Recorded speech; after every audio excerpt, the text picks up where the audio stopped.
ਦਰਸ਼ਕੋ break ਤੋਂ ਬਾਅਦ ਤੁਹਾਡਾ ਸਵਾਗਤ ਹੈ ਜੀ। ਰਰਸਾ ਸਾਡੇ ਕੋਲ ਅਗਲੀ ਈਮੇਲ ਆਈ ਹੈ ਪੁਣੇ ਮਹਾਰਾਸ਼ਟਰ ਤੋਂ ਗੁਰਪ੍ਰੀਤ ਸਿੰਘ ਜੀ ਦੇ। ਇਹ ਲਿਖਦੇ ਹਨ, ਵਾਹਿਗੁਰੂ ਜੀ ਕਾ ਖਾਲਸਾ ਵਾਹਿਗੁਰੂ ਜੀ ਕੀ ਫਤਿਹ। ਜਦੋਂ ਮੈਂ ਇਹ ਲਿਖ ਰਿਹਾ ਹਾਂ, ਜੰਮੂ 'ਚ ਇੱਕ ਨੌਜਵਾਨ ਸਿੱਖ ਦੀ ਪੁਲਿਸ ਫਾਇਰਿੰਗ 'ਚ ਮੌਤ ਹੋ ਗਈ ਹੈ। ਇਹ ਸੰਤ ਜਰਨੈਲ ਸਿੰਘ ਭਿੰਡਰਾਂਵਾਲਿਆਂ ਦੇ ਪੋਸਟਰ ਪ੍ਰਸ਼ਾਸਨ ਵੱਲੋਂ ਪਾੜੇ ਜਾਣ ਦਾ ਵਿਰੋਧ ਕਰ ਰਹੇ ਸਨ। ਅਸਲ ਗੱਲ ਇਹ ਹੈ ਕਿ ਭਾਰਤ 'ਚ 1984 ਤੋਂ ਬਾਅਦ ਅੱਜ ਤੱਕ ਸਿੱਖਾਂ ਦੀ ਨਸਲਕੁਸ਼ੀ ਨਿਰੰਤਰ ਜਾਰੀ ਹੈ।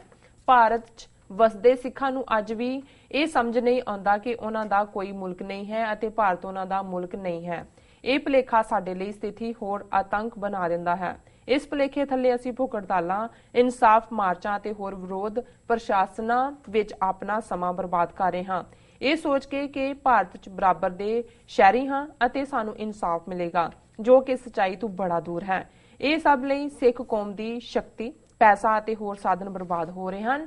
ਲੀਡਰ ਅਤੇ ਆਮ ਲੋਕ ਇਹ ਗੱਲ ਕਹਿ ਦਿੰਦੇ ਹਨ ਕਿ ਹੁਣ ਹਥਿਆਰਬੰਦ ਸੰਘਰਸ਼ ਖਤਮ ਹੋ ਚੁੱਕਾ ਹੈ ਤੇ ਅੱਜ ਦੇ ਸਮੇਂ 'ਚ ਇਹ ਸੰਭਵ ਨਹੀਂ ਹੈ।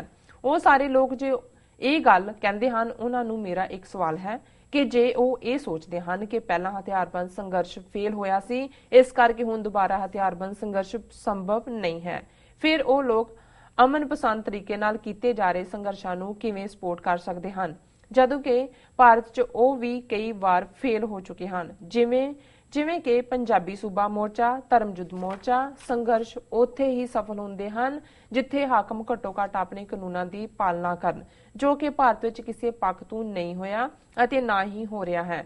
ਭਾਰਤ 'ਚ ਸ਼ਾਂਤਮਈ ਸੰਘਰਸ਼ ਕਦੇ ਵੀ ਨਤੀਜੇ ਨਹੀਂ ਦੇ ਸਕਦਾ। ਇਸ ਲਈ ਪੈਸੇ ਖਾਣ ਵਾਲੇ ਮੀਡੀਆ ਦਾ ਧੰਨਵਾਦ। ਜੇ ਅਸੀਂ ਪਹਿਲਾਂ ਇਹ ਗੱਲ ਸਮਝੀਏ ਤਾਂ ਹੀ ਅਸੀਂ ਆਪਣੇ ਕਦਮ ਸਹੀ ਦਿਸ਼ਾ ਵੱਲ ਵਧਾ ਸਕਦੇ ਹਾਂ। ਮੈਂ 2011 ਤੋਂ ਬਾਅਦ ਹੀ ਪੰਥਕ ਸਿਆਸਤ 'ਚ ਦਿਲਚਸਪੀ ਲੈਣੀ ਸ਼ੁਰੂ ਕੀਤੀ ਹੈ ਅਤੇ ਭਾਈ ਰਾਜੋਆਣਾ ਦੇ ਸਬੰਧ 'ਚ ਉੱਠੀ ਲਹਿਰ ਨੇ ਮੇਰਾ ਧਿਆਨ ਇੱਧਰ ਨੂੰ ਹੋਰ ਖਿੱਚਿਆ ਹੈ। ਮੈਂ ਉਦੋਂ ਸਿੱਖ ਮੀਡੀਆ ਤੇ ਇਹ ਦੇਖਿਆ ਕਿ ਖਾਸੇ ਪੰਥਕ ਮੁੱਦੇ ਵਿਚਾਰੇ ਗਏ, ਪਰ ਹੁਣ ਗੱਲ ਖਤਮ ਜਿਹੀ ਹੋ ਗਈ ਹੈ। ਹੁਣ ਕੋਈ ਸਿੱਖ ਕੌਮ ਦੇ ਏਜੰਡਿਆਂ ਦੀ ਗੱਲ ਨਹੀਂ ਕਰਦਾ। ਇਸ ਕੰਮ ਲਈ ਮੈਂ TV 84 ਦੀ ਸ਼ਲਾਘਾ ਕਰਦਾ ਹਾਂ, ਜੋ ਸਿੱਖ ਕੌਮ ਦੇ ਨਿਸ਼ਾਨੇ ਖਾਲਿਸਤਾਨ ਦੀ ਗੱਲ ਕਰਦਾ ਹੈ।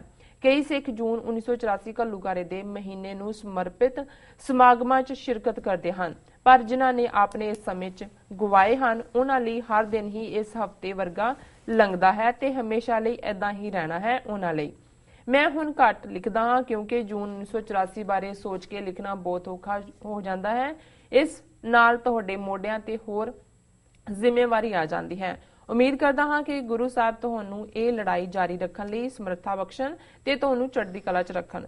ਤੁਹਾਡੇ ਸਮੇਂ ਅਤੇ ਸਹਿਨਸ਼ੀਲਤਾ ਲਈ ਤੁਹਾਡਾ ਬਹੁਤ ਬਹੁਤ ਧੰਨਵਾਦ। ਲੰਬੀ ਈਮੇਲ ਲਿਖਣ ਲਈ ਮਾਫੀ ਚਾਹੁੰਦਾ ਹਾਂ। ਰਾਜ ਕਰੇਗਾ ਖਾਲਸਾ। ਰਾਜ ਕਰੇਗਾ ਖਾਲਸਾ। ਵੀਰ ਗੁਰਪ੍ਰੀਤ ਸਿੰਘ ਜੀ ਦਾ ਬਹੁਤ ਬਹੁਤ ਸ਼ੁਕਰੀਆ। ਉਹਨਾਂ ਨੇ ਪੁਣੇ ਮਹਾਰਾਸ਼ਟਰ ਤੋਂ ਲਿਖਿਆ ਜੀ। ਉਹ ਜਿੰਨੀ ਮਰਜ਼ੀ ਲੰਬੀ ਲਿਖ ਲਿਆ ਕਰਨ, ਪਰ ਲਿਖਿਆ ਜ਼ਰੂਰ ਕਰਨ, ਕਿਉਂਕਿ ਇਹਨਾਂ ਦੇ ਬੜੇ ਜਿਹੜੇ ਨੇ ਭਾਵਪੂਰਤ ਵਿਚਾਰ ਤਾਂ ਹੁੰਦੇ ਹੀ ਨੇ, ਪਰ ਇੱਕ ਅੱਛਾ ਐਨਾਲਿਸਿਸ ਹੁੰਦਾ, ਅੱਛੀ ਪੜਚੋਲ ਹੁੰਦੀ ਹੈ ਔਰ ਇਹ ਬਾਕੀਆਂ ਨਾਲੋਂ ਹਟਵਾਂ ਸੋਚ ਸਕਦੇ ਨੇ। ਬਹੁਤ ਵਾਰ ਸਾਨੂੰ ਬਹੁਤ ਸਾਰੀਆਂ ਲਿਖਤਾਂ ਜਿਹੜੀਆਂ ਐਡਮਾਇਰ ਕੀਤੀਆਂ ਹੁੰਦਾ, ਜਿਹਦੇ ਸ਼ਲਾਘਾ ਹੁੰਦੀ ਹੈ, ਕੁਝ ਬਿਲਕੁਲ ਨਫ਼ਰਤ ਵਾਲੀਆਂ ਹੁੰਦੀਆਂ। ਸੋ ਦੋਨਾਂ ਦੇ ਆਪਣੇ ਆਪਣੇ ਇੱਕ ਮਾਈਂਡ ਸੈਟ ਹੁੰਦੇ ਨੇ, ਪਰ ਜਿਹੜੇ ਆਊਟ ਆਫ ਬਾਕਸ ਸੋਚਦੇ ਨੇ ਕਿ ਬੇਸ਼ੱਕ ਕੋਈ ਚੀਜ਼ਾਂ ਦੁਨੀਆ ਦਾ ਇੱਕ ਮੈਜੋਰਿਟੀ ਵਰਗ ਭਾਵੇਂ ਇੱਕ ਗੱਲ 'ਚ ਯਕੀਨ ਰੱਖਦਾ ਹੋਏ, ਜਿਵੇਂ ਉਹਨਾਂ ਨੇ ਖਾਸ ਤੌਰ 'ਤੇ ਪੁਆਇੰਟ ਆਊਟ ਕੀਤਾ। ਔਰ ਇੱਥੇ ਵੀ ਮੈਂ ਕਈ ਚੰਗੇ ਭਲਿਆਂ ਨੂੰ ਕਹਿੰਦੇ ਸੁਣਿਆ ਕਿ ਜੀ ਦੇਖੋ ਹਥਿਆਰਬੰਦ ਸੰਘਰਸ਼ ਕਿਉਂ ਫੇਲ ਹੋਇਆ, ਪਹਿਲਾਂ ਤਾਂ ਉਹਦੇ ਤੇ ਹੀ ਹੁੰਦਾ ਜੀ ਫੇਲ ਹੋ ਗਿਆ, ਜੀ ਫੇਲ ਹੋ ਗਿਆ, ਸਾਨੂੰ ਮਾਸ ਮੂਵਮੈਂਟ ਉੱਥੇ ਖੜੀ ਕਰ ਰਹੇ। ਪਤਾ ਨਹੀਂ ਕੋਈ ਸ਼ਬਦ ਐਸਾ ਕਿਉਂ ਕੋਈ ਘਿਸਿਆ ਪਿਟਿਆ ਜਿਹਾ ਆ ਜਾਂਦਾ, ਉਹਨੂੰ ਲੈ ਕੇ ਫਿਰ ਅੱਗੋਂ ਘਸਾ ਦਿੰਦੇ ਨੇ। ਜਿਵੇਂ ਇੱਥੇ ਹੁਣ ਬੜੀ ਦੇਰ ਰਿਹਾ ਥਿੰਕ ਟੈਂਕ ਬਣਾਓ ਜੀ, ਥਿੰਕ ਟੈਂਕ। ਮੈਂ ਕਿਹਾ ਜੀ ਕੋਈ ਖੂਹ ਖੋਦਣਾ ਜਿਹਦੇ 'ਚ ਤੁਸੀਂ ਕੋਈ ਡੱਡੂ ਵਿੱਚੋਂ ਕੱਢਣਾ ਥਿੰਕ ਟੈਂਕ ਦਾ? ਨਹੀਂ ਜੀ, ਇਹ ਹੋਣੇ ਚਾਹੀਦੇ ਨੇ ਜੀ, ਥਿੰਕ ਟੈਂਕ ਹੋਣੇ ਚਾਹੀਦੇ ਨੇ। ਮੈਂ ਕਿਹਾ ਭਾਈ ਇਹ ਸਾਰਾ ਪਾਰਟ ਇੱਕ ਸਟ੍ਰੈਟਜੀ ਹੁੰਦੀ ਹੈ ਜਿਹਨੂੰ ਤੁਸੀਂ ਬਣਾਓ, ਲੇਕਿਨ ਫਿਰ ਉਹ ਹਰ ਥਾਂ ਤੇ ਜਿੱਥੇ ਕੋਈ ਡਿਬੇਟ ਕੋਈ ਵੀ ਚੱਲ ਰਹੀ ਹੋਏ ਉੱਥੇ ਉਹਨਾਂ ਨੇ ਥਿੰਕ ਟੈਂਕ ਕਹਿਣਾ। ਇਸੇ ਤਰ੍ਹਾਂ ਜਦੋਂ ਇਜਿਪਟ ਦੇ ਵਿੱਚ, ਟਿਊਨੀਸੀਆ 'ਚ, ਦੂਸਰੀਆਂ ਥਾਵਾਂ ਤੇ ਹੋਇਆ, ਬਹੁਤ ਸਾਰਿਆਂ ਨੂੰ ਚੰਗੇ ਭਲੇ ਕਿ ਜੀ ਮਾਸ ਮੂਵਮੈਂਟ, ਪੰਜਾਬ ਦੇ ਵਿੱਚ ਵੀ ਸਾਨੂੰ ਮਾਸ ਮੂਵਮੈਂਟ ਕਰਨੀ ਚਾਹੀਦੀ ਜੀ। ਔਰ ਇਸੇ ਤਰ੍ਹਾਂ ਉਹਨਾਂ ਨੇ ਬਿਲਕੁਲ ਠੀਕ ਕਿਹਾ। ਉਹਨੇ ਕਿਹਾ ਫਿਰ ਜੇ ਹਥਿਆਰਬੰਦ ਸੰਘਰਸ਼ ਕਿਉਂ ਫੇਲ ਹੋਇਆ? ਤੁਹਾਡੇ ਸ਼ਾਂਤਮਈ ਨਹੀਂ, ਧਰਮਯੁੱਧ ਮੋਰਚੇ 'ਚ 2,35,000 ਬੰਦਾ ਗ੍ਰਿਫਤਾਰੀ ਦਿੱਤੀ ਹੈ, ਪੰਜਾਬੀ ਸੂਬਾ ਮੋਰਚੇ 'ਚ 57,000 ਨੇ ਗ੍ਰਿਫਤਾਰੀ ਦਿੱਤੀ ਸੀ, ਹੋ ਗਿਆ ਮੁਕੰਮਲ ਪੰਜਾਬੀ ਸੂਬਾ, ਮਿਲ ਗਿਆ ਤੁਹਾਡਾ ਪਾਣੀ, ਚੰਡੀਗੜ੍ਹ ਦੂਜਾ, ਜਿਹਦੇ ਕਰਕੇ ਧਰਮਯੁੱਧ ਮੋਰਚਾ ਦੁਬਾਰਾ ਸ਼ੁਰੂ ਕੀਤਾ ਜੀ। ਸੋ ਅਸੀਂ ਸਮਝਦੇ ਹਾਂ ਕਿ ਵੀ ਬਹੁਤ ਚੀਜ਼ਾਂ ਜਿਹੜੀਆਂ ਨੇ ਉਹ ਇੱਕ ਮਿਸਕਨਸੈਪਸ਼ਨ ਔਰ ਇੱਕ ਵੱਡਾ ਹਿੱਸਾ ਉਸ ਨੂੰ ਫਿਰ ਜਿਹੜਾ ਹੈ ਉਸ ਤੋਂ ਕਿਨਾਰਾਕਸ਼ੀ ਕਰਨ ਲੱਗ ਜਾਂਦਾ ਹੈ। ਉਹਨਾਂ ਨੇ ਬਿਲਕੁਲ ਠੀਕ ਕਿਹਾ ਕਿ ਵੀ ਤੁਸੀਂ ਸ਼ਾਂਤਮਈ ਸੰਘਰਸ਼ ਤੇ ਜਿਹੜੇ ਜ਼ਮੀਰ ਵਾਲੇ ਹਾਕਮ ਨੇ, ਜਿਹੜੇ ਆਪਣੇ ਕਾਨੂੰਨਾਂ ਦੀ ਪਾਲਣਾ ਕਰਦੇ ਹੋਣ, ਉਹਨਾਂ ਨੂੰ ਤੁਸੀਂ ਕਹਿੰਦੇ ਹੋ ਜੀ ਸ਼ਾਂਤਮਈ ਦੇ ਤਸੱਵਰ ਦੇ ਨਾਲ ਤੁਸੀਂ ਉਹਨਾਂ ਦੀ ਜਿਹੜੀ ਹੈ ਆਤਮਾ ਨੂੰ ਝੰਜੋੜ ਸਕਦੇ ਹੋ। ਇਹ ਪੋਸੀਬਲ ਨਹੀਂ ਹੁੰਦਾ। ਔਰ ਬਾਕੀ ਉਹਨਾਂ ਨੇ ਸੈਟਰ ਕੀਤਾ, ਵਿਅੰਗ ਕੀਤਾ ਕਿ ਪੈਸਾ ਖਾਣ ਵਾਲੇ ਮੀਡੀਆ ਦਾ ਧੰਨਵਾਦ। ਹੁਣ ਮੀਡੀਆ ਦਾ ਹਾਲ ਦੇਖ ਲਓ।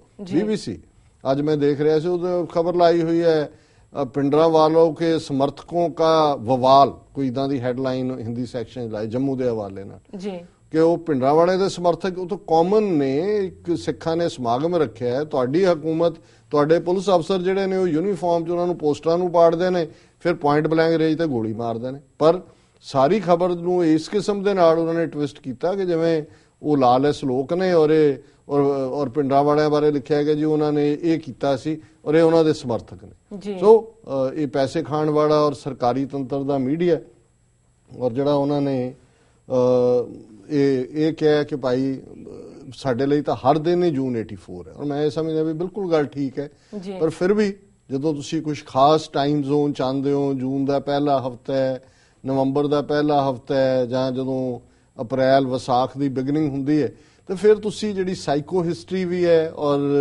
ਉਸ ਇਤਿਹਾਸ ਨੂੰ ਤੁਸੀਂ ਦੇਖਦੇ ਹੋ, ਲਾਈਵਲੀ ਤੌਰ ਤੇ ਦੇਖਦੇ ਹੋ। ਜ਼ਾਹਰ ਤੌਰ ਦੇ ਉੱਤੇ ਇੱਕ ਮੌਕਾ ਵੀ ਹੁੰਦਾ। ਇਹ ਤਾਂ ਨਹੀਂ ਹੈ ਕਿ ਵੀ ਇਸ ਤੋਂ ਬਾਅਦ ਸਾਡੀਆਂ ਜਿਹੜਾ ਉਹ ਰਿਜ਼ੋਲਵ ਖਤਮ ਹੋ ਜਾਣਾ ਚਾਹੀਦਾ। ਔਰ ਉਹਨਾਂ ਨੇ ਸਪਿਰਿਟ ਕੈਚ ਕੀਤੀ ਵੀ ਸਾਡੇ ਲਈ ਤਾਂ ਹਰ ਦਿਨ ਉਹ ਹੈ। ਗੁਲਾਮ ਦੇ ਲਈ ਕੋਈ ਦਿਨ ਜਿਹੜਾ ਹੈ ਉਹ ਵੱਡਾ ਦਿਨ ਨਹੀਂ ਹੈ ਕਿ ਉਹਨੇ ਕੋਈ ਸੈਲੀਬ੍ਰੇਸ਼ਨ ਕਰਨੀ ਹੈ ਜਾਂ ਉਹਦੀ ਮੁਕਤੀ ਹੈ। ਗੁਲਾਮ ਦੀ ਮੁਕਤੀ ਤਾਂ ਉਦੋਂ ਹੀ ਹੁੰਦੀ ਹੈ ਜਿੱਦਣ ਬੀੜੀਆਂ ਕੱਟੀਆਂ ਜਾਂਦੀਆਂ ਨੇ, ਹੱਥਕੜੀਆਂ ਤੋੜੀਆਂ ਜਾਂਦੀਆਂ ਨੇ। ਸਾਡੇ ਗਲ 'ਚ ਜਿਹੜਾ ਗੁਲਾਮੀ ਦੀ ਪੰਜਾਲੀ ਹੈ, ਜਦੋਂ ਤੱਕ ਅਸੀਂ ਇਹਨੂੰ ਵਗਾ ਕੇ ਪਰਾਂ ਨਹੀਂ ਮਾਰਦੇ, ਸਾਨੂੰ ਇਹ ਕਦੇ ਵੀ ਜਿਹੜਾ ਜੂਨ 84 ਔਰ ਇਹਨਾਂ ਦੇ ਭਾਰਤੀ ਹਾਕਮਾਂ ਦੇ ਜ਼ੁਲਮ ਨਹੀਂ ਭੁੱਲਣੇ ਚਾਹੀਦੇ।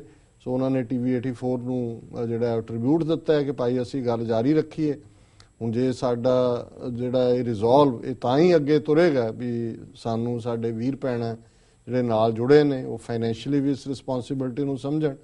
ਔਰ ਅਸੀਂ ਜਦੋਂ ਤੱਕ ਗੁਰੂ ਨੇ ਸਾਹ ਦਿੱਤੇ ਨੇ, ਉਹਨਾਂ ਨੇ ਸਾਨੂੰ ਬਲ ਦਿੱਤਾ, ਅਸੀਂ ਇਸ ਆਵਾਜ਼ ਨੂੰ, ਸੱਚ, ਹੱਕ, ਇਨਸਾਫ ਦੀ, ਖਾਲਿਸਤਾਨ ਦੀ ਆਜ਼ਾਦੀ ਦੀ ਆਵਾਜ਼ ਨੂੰ ਜਾਰੀ ਰੱਖਾਂਗੇ। ਸੋ ਇਹਨਾਂ ਦਾ ਵੀਰ ਗੁਰਪ੍ਰੀਤ ਸਿੰਘ ਜੀ ਦਾ ਬਹੁਤ ਬਹੁਤ ਸ਼ੁਕਰੀਆ। ਉਹਨਾਂ ਨੇ ਸਾਨੂੰ ਪੂਨਾ ਮਹਾਰਾਸ਼ਟਰ ਤੋਂ ਲਿਖਿਆ ਜੀ। ਡਾਕਟਰ ਸਾਹਿਬ ਨਾਲ ਲੈਣੇ ਬ੍ਰੇਕ। ਵਿਊਅਰਸ ਤੁਸੀਂ ਨਾਲ ਇਸ ਤਰ੍ਹਾਂ ਬਣੇ ਰਹੋ, ਮਿਲਦੇ ਹਾਂ ਛੋਟੇ ਜਿਹੇ ਬ੍ਰੇਕ ਤੋਂ ਬਾਅਦ।